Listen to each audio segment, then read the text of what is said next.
They say the greatest achievement of somebody comes right after their worst defeat.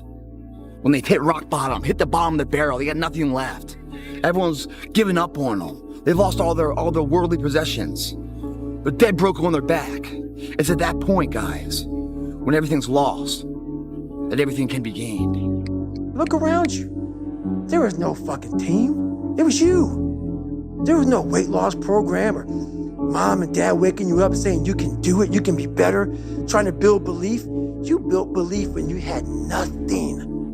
Rock bottom. To somebody at their lowest moment right now watching this video, what do you say to them? There's only one way, one direction. If you're at the bottom, there's only one way, but you gotta look up. And when you look up, there's somebody there waiting for you. His name is G.O.D. And he's there with a hand, reaching out, waiting for you to take control of your life. Because I learned one very important lesson. Your relationship with God is like that of a captain and a crew member. One rows, the other one steers. But it's very interesting because many times in our life, we want to get confident and cocky and arrogant. And God says, I steer, but I do not row. We need to put in the work and God will guide. And that's the greatest lesson I've learned. You got to stop with all this I can't catch a break bullshit. All the time you're complaining, you could be instead hustling. You could be instead chasing your dream. You could be instead figuring out what you're doing wrong, trying to improve certain aspects of your life, getting your shit together, reading a book, meditating, something. Fucking something. The fear is never reaching your potential. That's it. That always falling short, always quitting before you're done, always procrastinating, always not doing the right thing. And then one day you're an old man. Yep. And you look back and go, God, I could have been great. Yep. I could have been great. I never forget one time I was running by a graveyard when I was fucking just trying to become, I was fat. And I ran by a graveyard and I looked out there and I have all these epiphanies, man. I have all these fucking moments of it's crazy, man, of this thought. Cause I'm always by myself and I'm always in deep fucking thought about how to be better. And I look out there, I'm like, man, I wonder how many of you motherfuckers in there fucking just are so upset with how you lived your life and fucking just regret how you lived it. And I'm running a 300-pound man thinking, man, don't fucking die like this, bro. Hitting that and realizing I'm the reason for my failures and realizing that my parents are going to love and support me. At the time, it didn't feel that way, but obviously I know that now. But nobody can save you except for yourself. So that was like a big reality check for me. And once I learned that lesson, my life has been, boom, through the freaking roof. Like that was my bottom tick right there. Because no one gave it to me, because it was just me alone in the gym, me alone in the mirror, me alone in my head. No one did it for me. I worked for it, and I'm never going to let someone else take that from me. All I care about is fitness. All I care about is being a better man. And you guys just don't understand that. You look at the finite details and you try to compare yourself to me, but you don't have the same story as I do. But I want to inspire people because I came from nothing. So don't ever disrespect me. You don't know me. I started thinking like every day, I was like, I hope I don't wake up. You know what I mean? And that was the thing where I was like, this is a big enough problem that like, if you don't want to wake up, then what have you got to lose?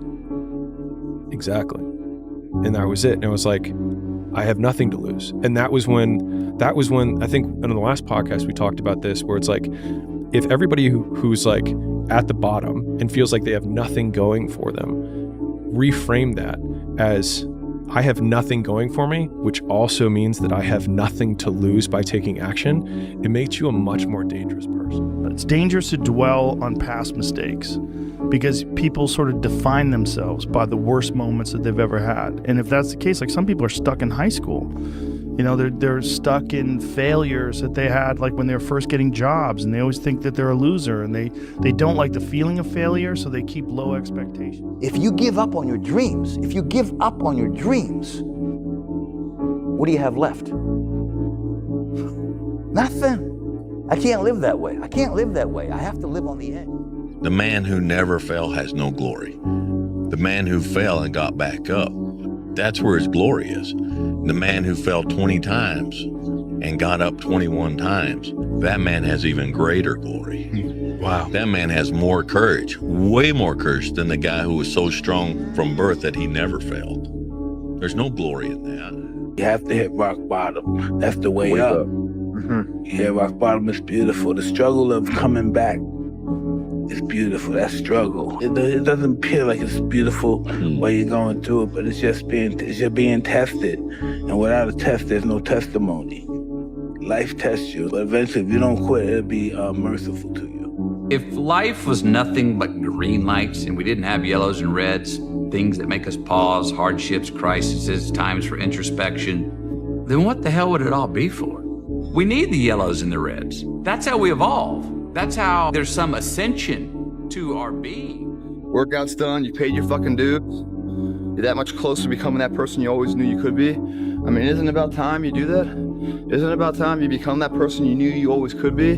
How do you do that? You break the fucking mold, guys. You get the fuck out of bed when it's cold, when it's early. You do something away from the normality of what you've been doing. That's psychotic behavior. Doing the same thing, expecting a different result doesn't work that way. You must switch up the mainframe. Switch it up if you want a different result, man. Why not try it, man? Shock the system.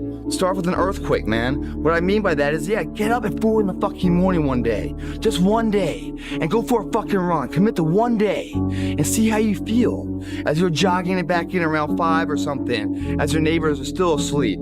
Or as you're jogging it back in at 6 o'clock. And your neighbor's just getting up, grabbing the coffee, looking outside, wondering, what the day's gonna hold for them. Well, your day's already provided something for you.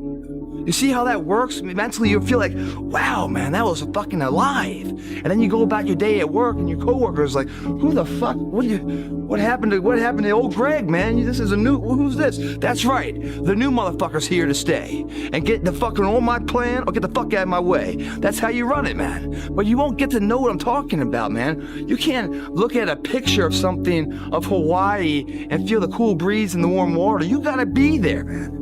You can't talk it all the time. You gotta walk it.